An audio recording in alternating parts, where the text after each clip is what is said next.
Welcome to Tattletale. Here's today's story. He made fun of my outfit at his wedding. I designed the venue he couldn't afford. I wasn't supposed to be there. Not at the wedding, not even in the room, but I was. Standing in the back, clipboard in hand, headset in my ear, acting like any other vendor. Just part of the background. Just another detail in a day meant to be about them. But I wasn't there to celebrate. I was there to watch. To see the look on his face when he realized. He hadn't recognized me yet. That part would come later.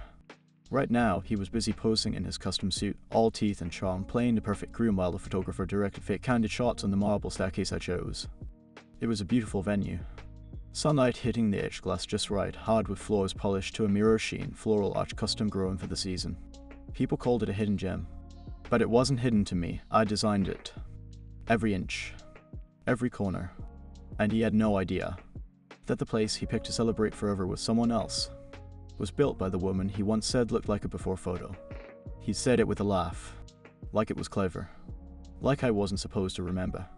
But I remembered everything. And now he was standing in the middle of a space he couldn't afford 5 years ago, built with the money I made after he walked out.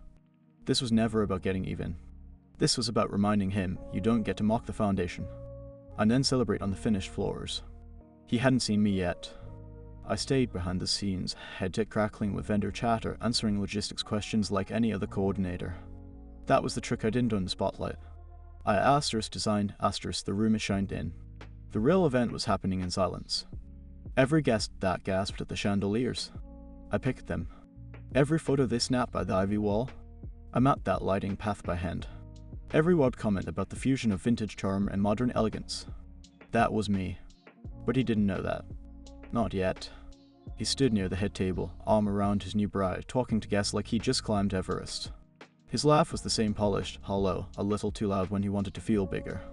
And maybe he was for a while.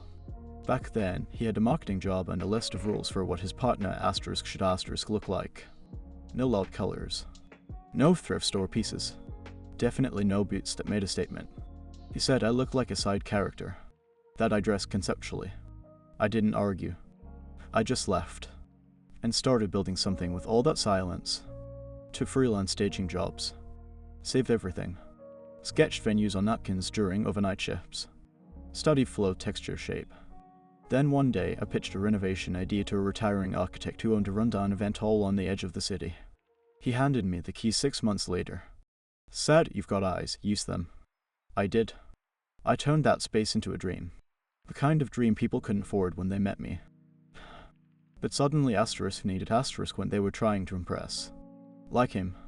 And now, here he was smiling for Instagram stories under a chandelier he once said looked too complicated for someone like me to ever install. I got the call in my headset. The ceremony was about to start. I stepped out of view, but not before I saw him glance around and squint. Like something was familiar. Like he knew, but couldn't admit it. The ceremony went off without a hitch. That's what the coordinator in charge said, anyway. From the tech booth upstairs, I watched it all through the tinted glass window rows of chairs I'd picked out myself, angled to catch the light just right. The aisle runner was custom linen, double-stitched, dyed ivory with a faint gold threading that shimmered in photos. It was perfect. Which was the point. I didn't want chaos. I didn't want to sabotage anything. I wanted precision. Because humiliation wrapped in elegance cuts deeper than any public scene. As the vows began, I caught myself mouthing the words before he did. Not because I cared, but because they hadn't changed. The cadence, the rhythm, even some of the phrasing, it was the same way he used to talk to me. All performance. All charm. No weight. He used to call it branding the moment. Now he was branding someone else's memory with the same recycled sincerity.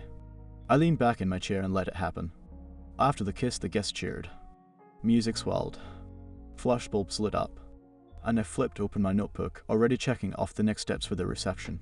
Because while they toasted with champagne on the floor below, I was coordinating the quiet part of the evening, the small cracks and illusion that no one else would notice but asterisk would. I'd made subtle changes to the decor in the reception hall. Nothing disruptive. Just familiar. A framed quote on the wall from a poem I used to keep above my desk. A specific shade of blue for the table linens, his least favorite, but he could never articulate why. A pattern of lights on the dance floor that matched the exact arrangement I once used for a proposal shoot he'd mocked me for. None of the guests would know. But him? He'd feel it in his teeth. The whole night was designed to press softly on old pressure points. To wrap his happiest day in threads, he almost recognized but couldn't place without admitting something unbearable, that I'd been part of the blueprint all along. It wasn't until late in the evening that he finally saw me. I was stepping out back, headset off, clipboard tucked under my arm, when the door opened and he came through laughing at something a guest said behind him, eyes sparkling, jacket unbuttoned. He almost bumped into me. And then he froze. The smile died so fast it looked like a mask sliding off. He blinked. Twice. Then, wait, do I know you? I tilted my head. You used to. He stared like his brain was rebooting. Sorry, are you with the staff? I smiled. I designed this venue. A pause. He looked around, really looked. The windows. The floor. The chandeliers. You built this place? No, we built it. The silence stretched between us. I could see him doing the math, trying to locate me in the version of history he'd kept. Probably searching for my old clothes, the way I used to wear boots in summer or belt vintage sweaters over maxi skirts. And maybe, just maybe, he realized that I hadn't dressed badly. I just dressed like someone not trying to be his asterisk accessory. You look different, he said. No, I replied. I just look like myself now. He opened his mouth to say something else, but I was already turning to leave. And just before the door closed behind me, I said one last thing. Congrats, by the way, you finally made it to one of my dream venues. I didn't wait for his reaction. I didn't need to. Because this wasn't about being seen. It was about proving, in silence, that I was never the before photo. I was the blueprint. He just didn't have the vision. He didn't follow me. He stayed on the balcony, standing there in his overpriced suit, mouth slightly open, like someone who just realized the room he was in didn't belong to him. I walked down the back hall, past racks of extra linens, spare lighting gels, and floral backups, things no guest ever saw but always noticed when they were missing. That's the thing about design. If it's done right, people don't even realize they are walking through someone else's masterpiece. They just feel it. The comfort. The awe. The illusion of effortlessness. And if you're really good, they never think to ask who made it happen. He never did. Not when I used to sketch layout while he mocked my outfits. Not when I'd help his friends plan surprise proposals or anniversary dinners and get paid in pizza and empty thank yous. He thought I was creative, sure. But not real. Not money. He once told me my ideas had heart but lacked structure. Now he was sipping champagne in a space literally built from those same ideas. That night, after the cleanup crew clocked out and the music faded, I stayed behind to walk the venue one last time. It's something I always do after events. Not to micromanage, just to feel. To absorb the ghosts of everyone who walked through. The laughter, the arguments, the glances people will remember without knowing why. I walked through the ceremony hall, the reception floor, the back garden where they took old and our portraits under the pergola I rebuilt by hand. And I thought about him. About how he'd probably tell people he got married in beautiful, minimalist modern venue just outside the city. He wouldn't mention me. Wouldn't tell anyone the architect behind it was the woman he once left standing in the rain because she wore boots to dinner. He'd forget. But I wouldn't.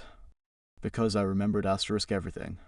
I remembered how he used to say he wanted to build a future but never picked up a single tool. I remembered how he said I had potential, but only if I turned it down. I remembered how it felt to walk out of his life with nothing but my notebooks, my sketches, and the one thing he couldn't touch, vision.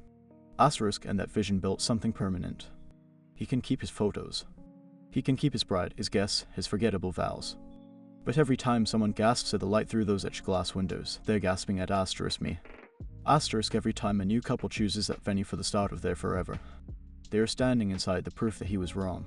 I wasn't the side character. I was the frame. And he'll never be able to crop me out.